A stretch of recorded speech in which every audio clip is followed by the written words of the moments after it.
Good morning everyone. I Naveen Garg welcome you to our science class. Let's study movement in different animals. Reptiles, lizards, crocodiles and tortoises have four short legs to move.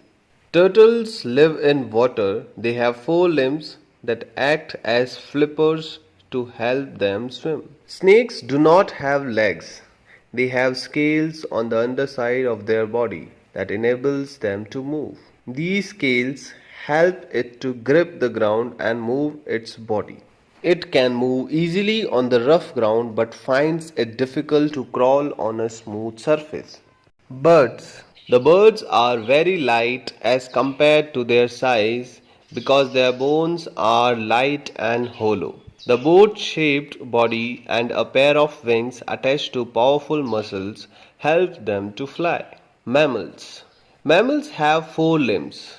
The front legs are called forelimbs and the back legs are called hind limbs. Mammals use their limbs to walk, run and hop.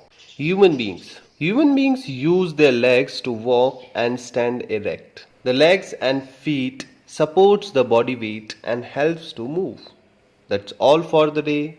Stay healthy. Thank you.